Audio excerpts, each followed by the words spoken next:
when I went to college trying to figure out like what I was going to be, I really wanted to do something with the arts or with photography, but I had no idea that there were professions outside of being some sort of like fine artist or a performing artist, like being in a symphony. And so I went a different route. I didn't really know about like the businessy part, the side hustle part till I was older, even though both of my parents are entrepreneurs. Hey everyone, welcome back to the Walk to Wealth podcast. If you're tuning in to YouTube or any of the podcast directories, make sure to do yourself one teeny tiny little favor and make sure to give us a follow because I don't want you to miss out on any of the amazing guests I got coming on this year. Without further ado, I have another special guest coming on from the TV show I was on earlier this year called The Blocks. I met a ton of amazing people, and this lady I got to meet, and she's also in marketing, which always makes my ears perk up because it's hard to find other marketers I can really geek out on and talk marketing with. So we connected, and then we connected after the show, and I had her on the podcast, and then we had to reschedule, but we're here. We made it finally, and we're back. And so Juliana, for anyone who hasn't had the opportunity to get to know you, to get to meet you yet, tell us your quick elevator pitch. Who are you and what do you do? Yeah, absolutely. Well, thanks for having me, John. Sorry about the reschedule, but I'm excited to be here. And so my name is Juliana Mary, and I am a product photographer and stylist. I have two businesses. One is custom product photography and styling. So I work with beauty brands, skincare lines, paper companies from all over the world. And then I also have a membership platform called the Styled Stock Shop. And that is a membership subscription-based service for wedding stationery designers. So they can download as many of the stock images and mock-ups that they need to grow their businesses. Amazing. So now, take us back into the time machine. Before the entrepreneurship, before the TV shows, what was little Juliana like growing up? Like, what were you like in your childhood? Were you always this entrepreneurial, visionary, creative person, or did you kind of grow into this later on in life? I know. I mean, I think as a kid, I think I grew into it. I was definitely always creative. I'm a musician. I've played the harp since I was 4 years old. So I've always had that like creative, artsy part of me. Always loved drawing, music. I can a little bit play guitar and piano and different instruments. So I've always had that part. And I remember when I went to college trying to figure out like what I was going to be, I really wanted to do something with the arts or with photography, but I had no idea that there were professions outside of being some sort of like fine artist, or a performing artist, like being in a symphony. And so I went a different route. But no, I think as a kid, it was that creative part, but I didn't really know about like the businessy part, the side hustle part till I was older. Okay.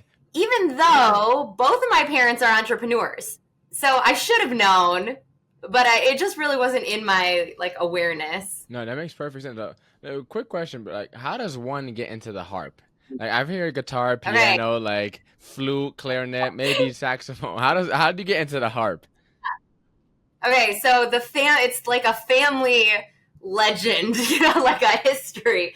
So my parents always said when my mom was pregnant with me, she would listen to tapes of harp music. Like that's just really what like helped calm her and like feel really good during her pregnancy. And in the delivery room, like everything, there was harp music playing on, the stereo or whatever they had at the hospital. And then when I was 3 years old, apparently I started to ask if I could learn how to play the harp. And my parents didn't have a harp. They didn't introduce me to this idea. So they had no idea how I learned about it. My mom said, no, like, let's get you started on piano first. We had a piano. My dad plays the piano. And I said, no, I guess I was super adamant about wanting to play the harp.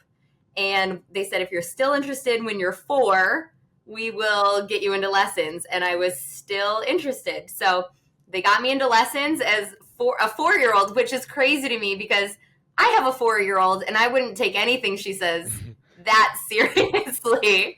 But they did. And so they put me into harp lessons and bought me a harp. And literally I've been playing ever since. So I've been playing for 35 years. Wow. which is crazy. That's insane. Yeah. And so, was the harp bigger Yeah. than you, or did he give you like a fun size harp? Oh, absolutely bigger. Yeah. So when you are younger, there's two different styles of harps. I mean, there's more than two, but they're like the main two if you're going to learn classical harp. One has levers at the top to change from sharp to flat to natural. So when you're a little kid, you play a lever harp because you can reach the levers while you're playing. And then when you are older and tall enough, you graduate to what's called a pedal harp, and they literally have pedals that you hit with your feet to change sharp to flat to natural. That's insane. You're probably, from what I know, the first person on this show to have played the harp. So I think we just broke a world record. Oh, there you go. The first person on the show.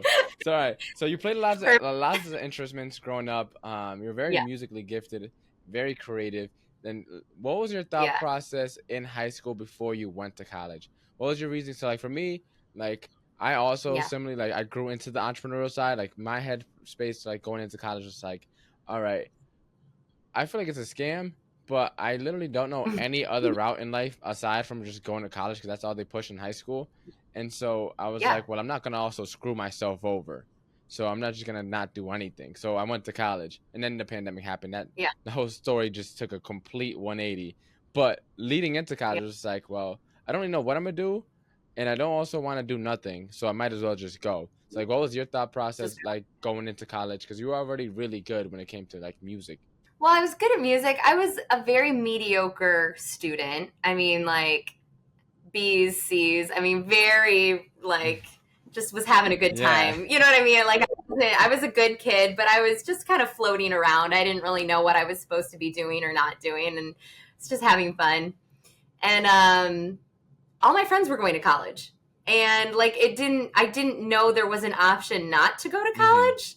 Or to even like think about anything else. So to me, it was just presented at that time as like, here's what you do after high school. You go to college. So I just applied. Was there a lot more art schools and arts like musical, like arts and music and stuff like colleges like that? As are like I know now there's tons of options. Like back then, was there still like a lot of options? Was it talked about at all? I mean, there were like the big ones, but I didn't apply to any of the big ones because I didn't think I was good enough, which is probably a whole other thing. But, of course there's like Juilliard, and like I had a friend who went to Juilliard, and, so there were some of those types of places. But I just went to a local state school, Grand Valley State University in Grand Rapids, and loved it. I primarily chose it because they offered me a music scholarship, and because the campus was beautiful. So I didn't put like a whole lot of research or thought into that decision, which I kind of am realizing as I get older is a theme in my life. Like I just kind of base things off of a feeling. So I saw the campus, I liked it, and off I went. I don't think I ever shared this on the podcast before. So I ended up going to UConn, and I always say it came down to finances, which it did. That was like the end goal. Like so I'm in Connecticut. So for me, UConn, it's our biggest state school. It's our best state school. And they also were way cheaper than all the private institutions I got into. So that was like, I was always going to apply anyways because I didn't really want to go to the state school, but I also didn't want to be too far because I still live with my grandparents. So I was like, I got to be somewhere where I was like, I'm within arm's reach so that I can come back if I need to, but I don't need them in my business, Like I wanted to be away a little bit. I needed to be an adult. A little bit away. And so, but I remember in, I don't know if it was junior year or senior year, in high school and middle school, I was in this program called AVID, which is no longer having my high school or middle schools anymore. But it was like this college preparatory program, and it was super annoying because they made you write Cornell notes, and they made you keep a big one, big binder, and you had to be organized, which I'm the furthest from organized. So that's like me going against my natural instinct, trying to organize everything. So I always kind of like despise the class, and that's also where I got my worst grades, even though the class was literally an easy A. All you had to do was write the notes and make sure your binder was organized, you'd be good. But I couldn't get that down packed, so I always did bad in that class. And then my junior year, we did college tours. I think it was junior, senior year, and no, junior had to be. Yeah, junior year we went, and I was just walking around UConn, and I like envisioned myself, like I was like, I could see myself running this campus, and like that kind of feeling was kind of like set in, and that probably played a huge factor now that I'm looking back in it. my decision to actually go to UConn. But I was like, you know what? I Yeah. can see myself roaming these college streets and just being the mayor of the college for while I was there. Yeah. But yeah, but similar to you, I've always been ready, fire, aim, and I get that Yeah. feeling. I trust my gut, and I could just figure the rest out later. So for you, yeah, so you Absolutely. figured you wanted to go to your state school, and then from there, Yep. when you were there, you said they didn't have any like musical arts degree, right? So you ended up taking another path. So where did it go from there, right? No, they did. So they did have, I mean, I could have majored in music Okay. there. But it was one of those things where I thought at the time, like, if I majored in music, the only option for me would to be a symphony harpist. And I wasn't sure that that's what I wanted. And so I changed my major a bunch of times. And one day, and again, sort of this kind of like flippant interaction happened where I was taking a Psych 101 class and I was talking to somebody else on campus and they were complaining about how much they hated psychology. They hated their Psych 101 class. And I was like, oh, really? Like, I love it. And they were like, then why don't you just major in it? And I was like, why don't I just major in it? So I did. And again, so I majored in psych, minored in music and French. And so I kept the music thing going and I liked that. But yeah, again, it was just like a very not planned out decision. I just liked it. And so I did it and did more of it. And it was a scary thing, actually, once I got near the end of graduation, because I started realizing, like, oh no, what am I going to do with a psych degree? Like, am I going to be a psychologist? No. Like, what am I going to do? So I took a year off after graduation and moved to France for a year. And during that time, I decided that I wanted to come back and get a doctorate in psychology and teach and be like a researcher at a university. I thought that sounded really great. And I didn't get in anywhere. So that again altered, because even throughout college, I was still a very mediocre student. Like, I did well, but I didn't graduate with any like accolades, so so I was there for a good time. And again, not like a crazy good time, but I always just sort of had this history of sort of just, floating through classes, floating through experiences, and didn't study as much as I should have. And frankly, I don't think I even understood really how to study for school. Yeah. I did go back and did get a master's degree in nonprofit. So that was later. And at that time, once I did that, I finally figured out how school works and how to get good grades. But it took me until I was, in a master's program to figure that out. Wow. So for me, I'm a little different. So I didn't really try much in school, but in high school, I figured out like I got really good at taking tests. It's like people don't understand, like there's an art to test taking that has nothing to do absolutely. with studying the material that's actually on the test. And so I was good at the art of taking tests, really good, because I had a great memory and I was really good under pressure. So it's like tests were so easy for me in high school. Then I remember in college, like you actually had to study. And so like all high school, like middle school, I got by, elementary school, I got by, like high school, I did really well. My grade point average, I think, was like a 3. But because of all the honors classes, I graduated with a 3.5. It boosted it up. But I think I was right around like a 3 flat, a little over a 3 flat, out of 4. And so then I got to college. And I still remember there's one time. So I actually was one of the people that hated my intro psych class. It was Psych 1100. Oh my goodness. I was thinking, because like at that point in time, like I learned about like attachment styles in high school. Like my late junior, senior year, I learned about attachment style. One of my best friends had told me about it. And so I'm like, it's cool, because I started, like, before I even got to college, started learning about myself, started seeing patterns in myself and how, the way I acted, and started like, peel back the onion a little bit to figure out why I was the way I was. And I was always like a sucker for like what makes people tick. I always was a sucker for like just trying to figure that out. And then I'm thinking psych is going to be the best class ever. And it was just a bunch of like brain terminology and the what's it called? I don't even remember any of the like prefrontal cortex and all the lobes and all the stuff. Don't remember anything. I hated it so much. But I remember studying for that exam. I went to the library. It was like a seven on like a Wednesday, or 7 on a Tuesday or Wednesday, and then I stayed until like 7 a.m. the next morning. Ended up going home. Mind you, I barely even studied. I had a couple friends, so it's like I studied at parts, but most of the night we were just, I don't even know what we were doing, but studying was like half of what we did. I don't remember what the other half. And we were there all night Yeah. long. I go home or to my dorm. I took a nap. I was supposed to meet with the director of first year programs at 9 a.m. I get back like 7:30, right? And then I took a nap. I just hit my bed and knocked out. Wake up at 9 o'clock, and I'm like, oh crap, I got a meeting. Then I ended up going. I like sprinted over. Didn't even get to shower, like clean myself or anything. Just sprinted over, met with him, Yeah. and then I ended up getting back to like 10:30. I forget what we talked about, or I just remember later that day I had my Psych 1100 exam, and I got like a 50 on it. Oh no. Like, I think I did worse. I think it was maybe like somewhere between 30 and 50. I don't remember what I got, but like, yeah, that was the worst exam I ever did probably in life, and that was horrible. But yeah, back. I just wanted to say, like, learning how to do school is a whole nother thing. It's a skill in itself. Yeah, it's totally a skill in itself. And like, you asked like, oh, what was I like as a kid and whatever. My like big thing, and even still now, I love to understand why. Mm. Why are things the way they are? And that's part of also what makes me a terrible employee for other people. But like I always question the why. So when I was learning, like in high school, taking chemistry, and they would tell you about, whatever. And I'd be like, well, why?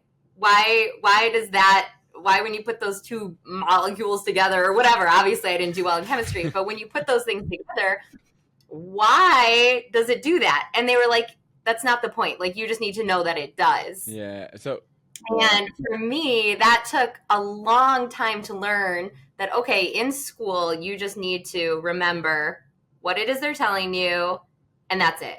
Like, you don't need to go any deeper in order to get a good grade. yeah, 100%. I think that's why I was so great at math. Because for math specifically, because I didn't care, I never asked why. So like, Oh, I yeah. was so smart when it came to math. I was always grade above, and like, I didn't really care. A equals B, cool. Like, like And need to be to like, and I was like, why? Why does an equal C? Like, what are you talking about? in other classes, I was the same way. I was like, why? But like in math, for whatever reason, Yeah. I just didn't care. Like, all right, A equals B. None of it makes sense, anyways. Like, like, I just like school, whatever, and that's how I got by in math. And there was a point I was in Yeah. honors chem my sophomore year.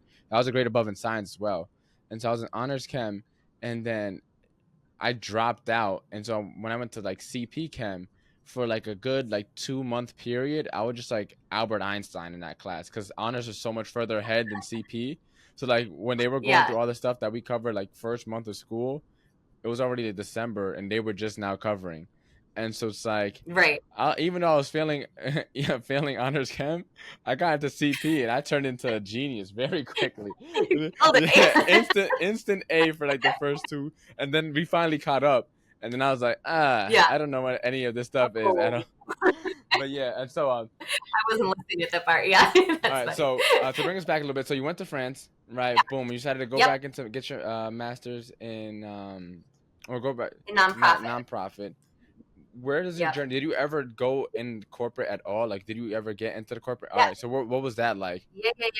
Yeah, I did. So while I was getting my master's, I worked at, I had a few different jobs. I worked at a health insurance company. It was very specific, in their facilities department. I got fired from that job. And then I worked at a design studio in marketing. I got fired from that job. Okay. And then I worked at a leadership development consulting firm that was part of a law office. That one I quit. Okay. That one I didn't get fired. That one I quit in order to go to a job at a art museum, which was what I really loved. So I was getting my master's in nonprofit and focusing on arts administration, thinking like, okay, I can be creative behind the scenes somewhere and like support artists, and that would be great. So then I got that job at the art museum, and I really, really loved it. I was their membership manager. So I had a number of jobs, and then we moved across the state. And at that point, it was, okay, do I go find another job or do I try to start something on my own? And I had always had like some side hustles and like selling things on Etsy and whatever. And so I had some level of interest in doing something creative on my own. I just never really went for it. So when we moved, it was kind of that opportunity to say, okay, am I going to go for it now or am I going to find another job? So I've had a number of corporate jobs, yes. So talk to us about that. So you were selling on Etsy while you still had your jobs? Oh, yeah, absolutely, yeah. So that I started selling on Etsy probably around it was probably 2012, 2013. So Etsy was still pretty new. And I was selling like art prints, like I would just like do some like, looking back now, pretty terrible graphic design and like make some art prints or do some calligraphy, or I would digitize some artwork that I had created so that people could download it and print it off at home. And that sort of morphed into doing wedding invitations and selling those on Etsy. And so I always did those like at night or on my lunch break, or if things were slow, and I would just close my office door and try to like kind of work on my little business. So yeah, I did them at the same time. That's dope. So like, was there any point in time like when you were doing this where it's like, I got to get my Etsy business to like 5-10K a month so I can leave my job, or was it like, I got some free time, let me kill some time, make some money while doing it? Like, what was kind of like the motive behind like doing the Etsy shop? Yeah. Well, I started the Etsy shop while I was working at the leadership development firm, and I was very unhappy at that job. So doing a side hustle at night kind of felt like this dream to be able to think like, maybe if I could, if I could replace my income, I could do something creative full time, and how amazing that would be. Because at that job, it was incredibly formal. So I was wearing suits, heels, punching in and out on a timesheet every day. I was sitting in a windowless office, so I didn't see the sun most of the year. And my boss would get really upset with me all the time. She was very, very, like, she was a perfectionist and very demanding. And so I was very unhappy. So it kind of led to me daydreaming about what else could be possible. And so that's when that started. And then when I went to the art museum job, even though I loved that job and I worked there for 4 years, I continued at night doing these little like different creative things on the side and selling things on Etsy, just with that kind of hope of like, what if it could grow into something. So you said so while you started the law firm, you got into Etsy. It was a couple years new.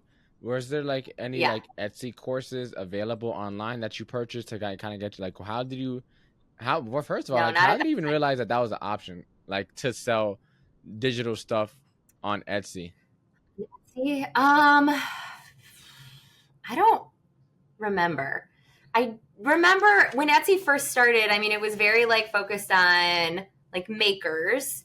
And so for like a minute, a friend and I had an idea of selling like refurbished furniture on Etsy. That never got off the ground. We never did anything with it.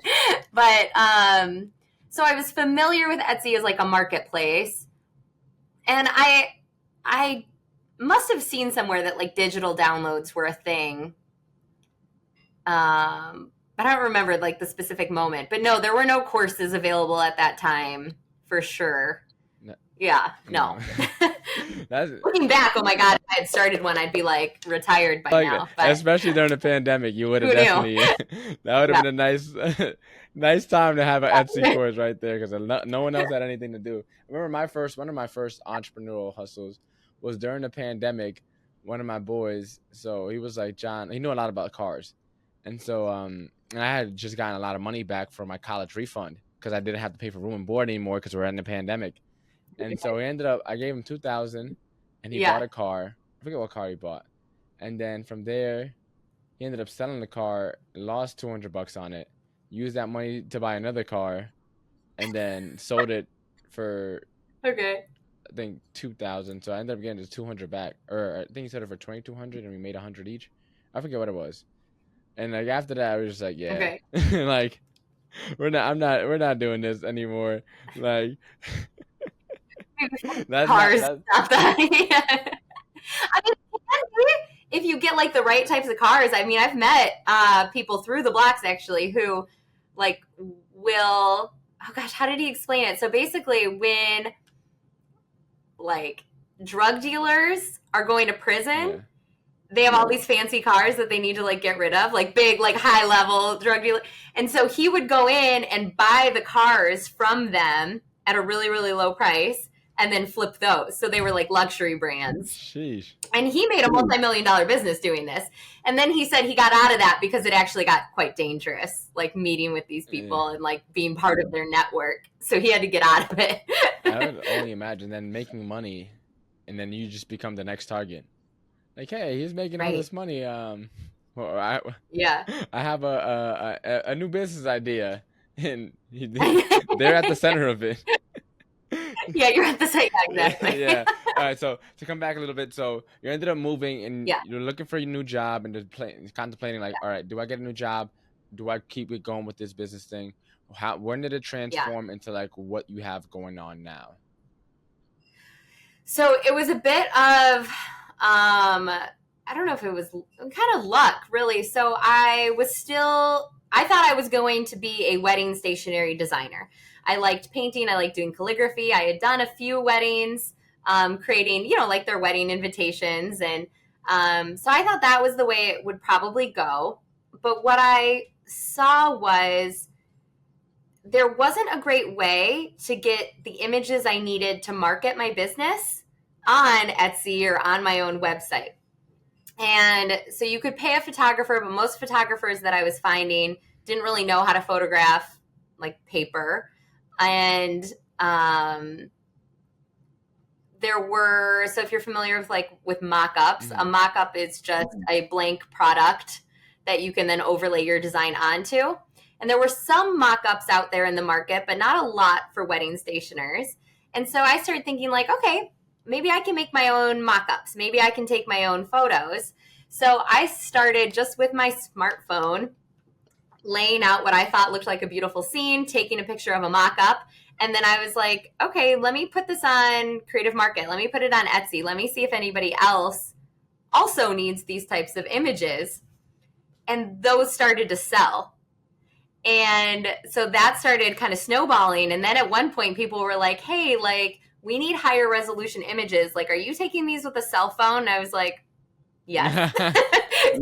I went out and bought a digital camera and like just kept kind of like leveling up. And then I got an inquiry from a stationery company through Creative Market. And they were like, hey, we found your mock-ups. Would you create some custom mock-ups for us? And I was like, absolutely, I would. So it just kind of kept snowballing. And then I decided, all right, I'm going to drop creating my own stationery and I'm going to go all in on this like product photography thing and see where it goes. So that was 6 years ago. And it has just kept growing and evolving over time where I just keep upgrading my equipment, my knowledge, working with different types of companies. So I still do work with a lot of paper companies, but now a lot of other types as well. So it just sort of happened. It just, yeah, it kept snowballing. Yeah, no, we have very similar stories in a way that, like, for me, like, I ended up dropping out and getting into real estate, and then that didn't work out, and then I started teaching social media class, and that didn't work out, and like, the original game plan. Well, first of all, I never really had a long term game plan, right? That was not. Yeah, me neither.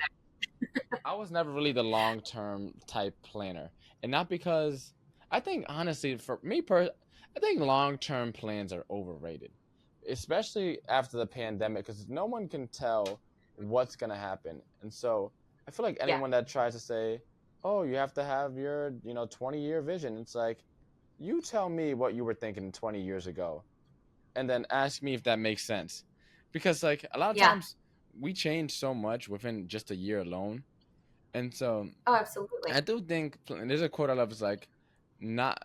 It's like not planning is planning to fail or something like that. I forget how it goes. And it just talks about like if you Oh, don't have a plan, you're pretty much going to fail. Which I agree. It's like the art of planning that I think like. And so okay. I plan in like more short spurts. Like I try not to go past a year. And but like even still, it played out so differently. And that's kind of been the story of my life. Just like I tried things and I moved forward, and I just get either confirmation that this was a step towards the wrong, right direction, or confirmation that Yeah. this was a step in the wrong direction. And then I adjust as necessary, but I keep moving Yeah. forward. And that's kind of just been my plan. And similar for you. You see me, I mean, you went to college and then you were going to major in one thing and then I majored in another thing, change your major a couple times. And then you went to France, which is like insane because that's like all the way across the ocean, and then came back and then, went back to school, so it's like, and Yeah. similar for me, it's like, well, I went to school and then I was in real estate. I tried to get into real estate investing first. That didn't work out. Then I got into pursuing my license, dropped out of college, didn't sell any houses, started in very similar, just in the ways that when I think a lot of times in entrepreneurship, people, especially business coaches, I feel like they try to make it feel bad for not having it all figured out and laid out in front of you.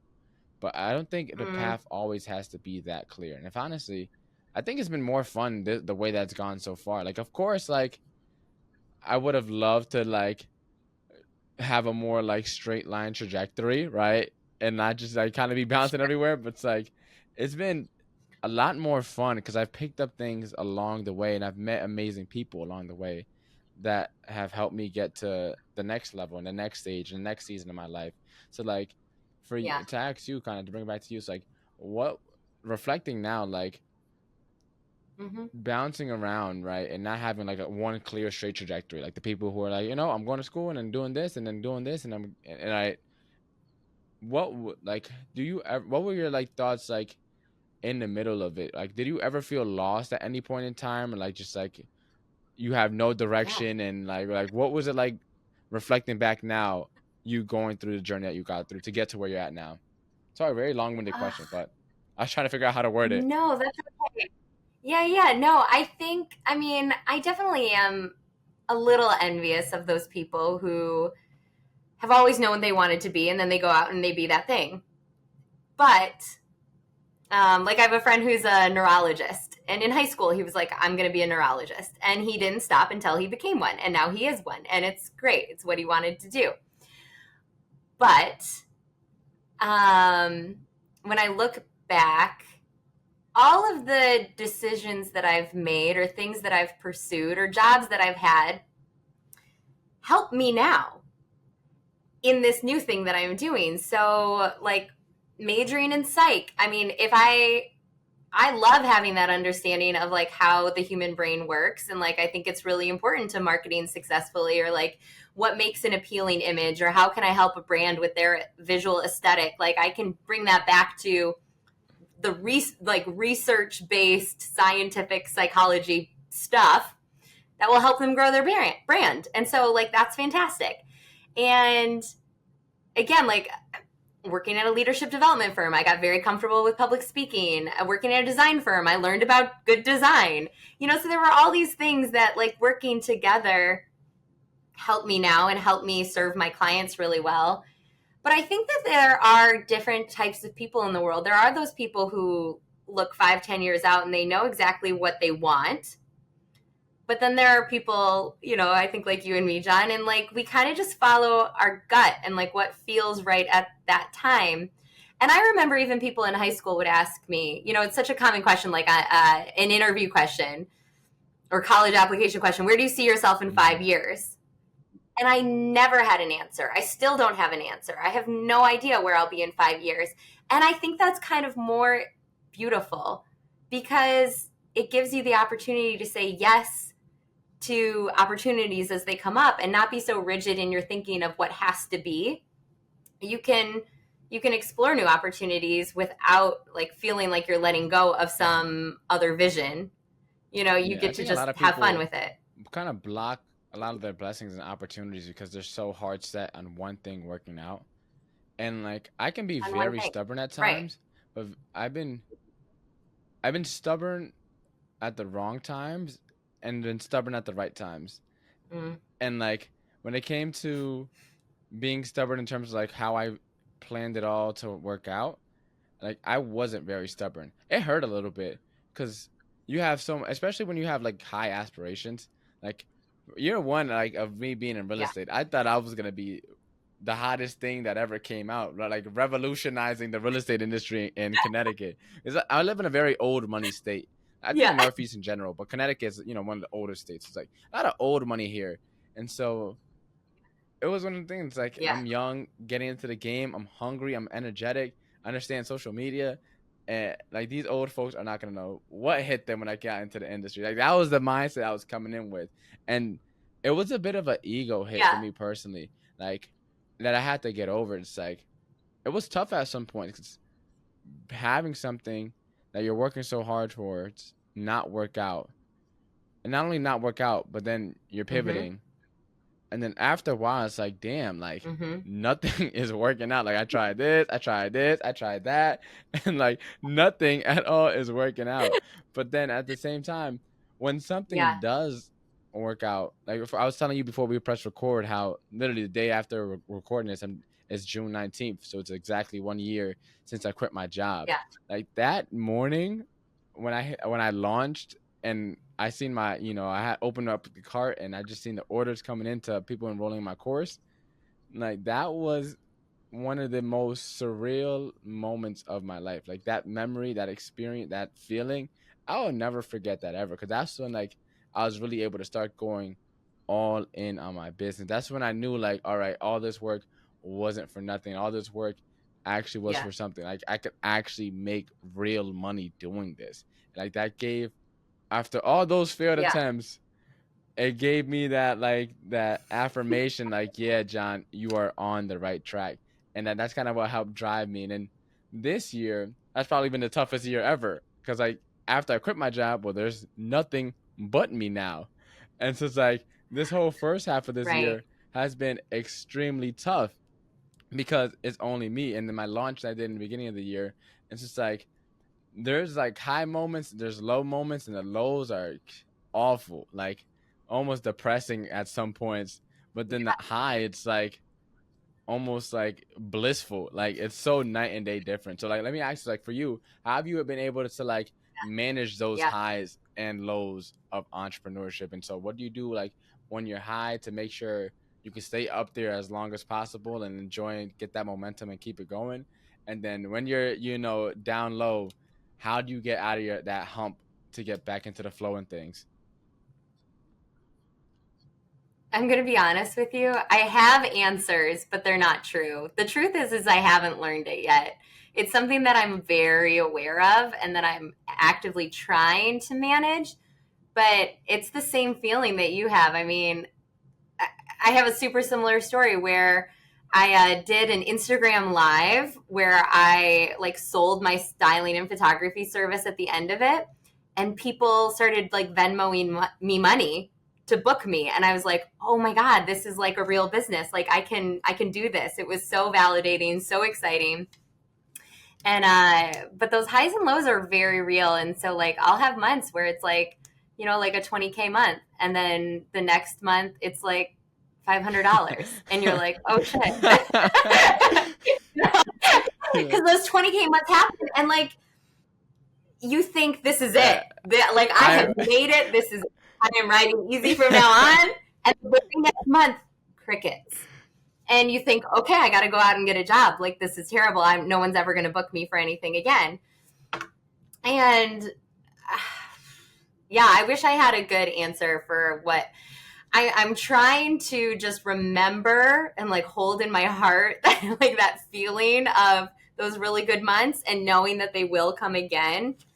Um, but it's hard. yeah, Entrepreneurship is yeah, hard. I mean, and I think that's the truth of it. And so if like anyone's listening and is like, oh, maybe I want to be an entrepreneur, like, yeah, I totally recommend to everybody I talk to. I'm like, yes, it's so much fun. It's so challenging. It's so rewarding. But at the same time, you are giving up that paycheck every 2 weeks. Like, you are.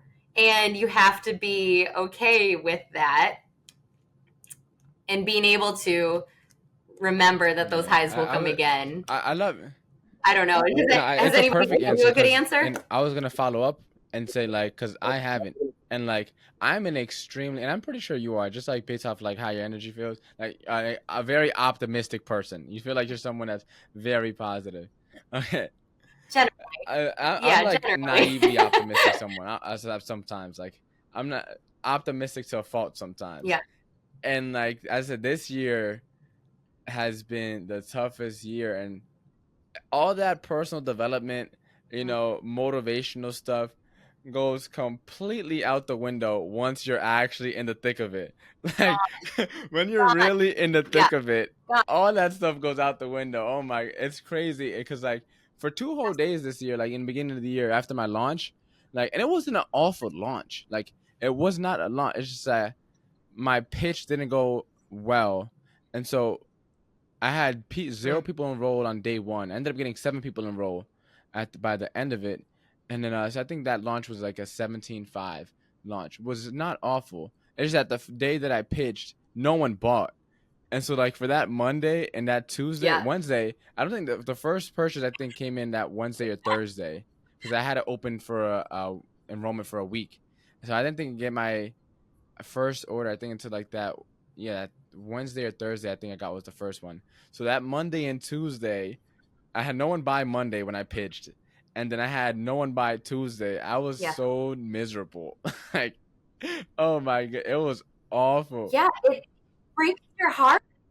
I mean, I mean, it's true. You put in, especially with a launch, like a course launch or, Yeah, a product launch, you put in so much time and effort, and like your hopes and your dreams are all wrapped up in this thing. And so it hurts yeah, your being, like, oh my God, nobody wants this thing I created. What am I doing with my life? I like, at least that's where yeah, I yeah. go. I'm Like, at I the same definitely place. go I'm at the there. same place. Yeah. Yeah. It's really, really hard. But then when people do buy it, it's super Yeah, validating. So I think the trick is, hopefully, and again, this is something I'm actively trying to learn and to remember every day. But like, okay, so you created this product. As long as you know it's a good product and you believe in what you created, going back and just looking at, okay, maybe I wasn't talking about it the right way. Maybe the name was wrong. Maybe people didn't understand it right away, like what I was trying to sell. Looking at more of like the strategy side and not the product or self worth yeah, as the problem. And just figuring out, like, okay, maybe my messaging was wrong, or it was the wrong time of year, or whatever, and trying again. And I think the trying again part is probably the hardest part. yeah, I also have a styling course, a styling and photography course, and I've had times where it sells amazing and times where it sells terribly. And looking back and thinking, like, okay, what did I do differently between those times, and trying to make it better next yeah. time. No, that's the same thing I did. So and doing actively. So my most recent thing, I launched like a lower ticket AI mastermind. And that went pretty solid. So like that kind of rebuilt up my confidence again. I'm like, all right, I'm not awful at this entrepreneurship stuff. But Right. Juliana, I could probably talk to you for like another hour. But before we get carried away, let everyone know like where can Yeah. we find you? Where can we connect with you at? What do you got for us to look into? Where could get more of all the stuff that you're offering and keep up with you? Yeah, absolutely. So the best places are my website, julianamary.com. And then I'm on Instagram at Juliana Mary. So pretty easy ones. And then I also just recently launched a podcast. It's called Unesthetically Speaking, and you can find it on Spotify and YouTube. My YouTube channel is also Juliana Mary. So pretty easy. Nice and congruent. We love it. Yes. Yes. And for anyone that wants to go check it out, it's going to be in the show notes below. So you don't have to go type it up. You can just check the show notes. And now it's time for our famous 5 questions, same 5 questions I ask every single guest. All Question right. number 1 is, what is the most impactful lesson you? Oh, see, John, you'll make me cry on this question because it's a personal one, and it's so basic, and everybody knows it, but that life is short. I lost my mom last year, and it really like put me into focus that life is so short, and if you have something in your heart that you want to do, go do it. Have fun, like just live your life. Amen. What is the most admirable trait a person can have? Kindness. If you had to change someone's life but only had one book to recommend, which would it be?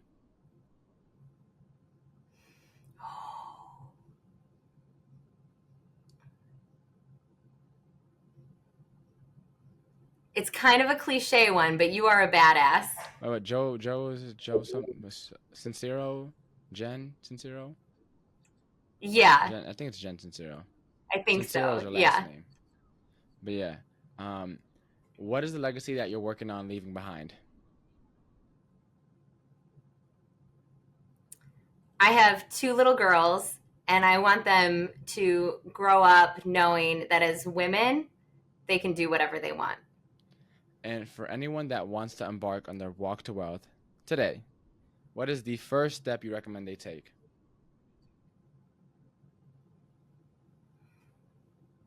Oh, John.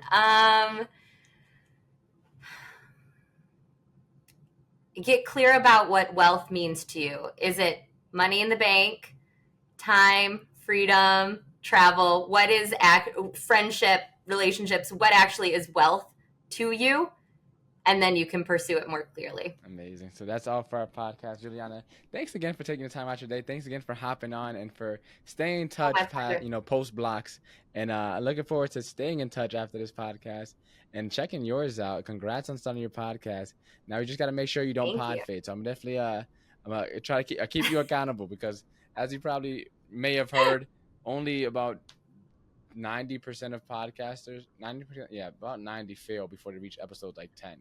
So Oh, no, I've already got 10 recorded and in the bank okay, ready to boom, go. we made it. We're top 10. We're Yeah. here.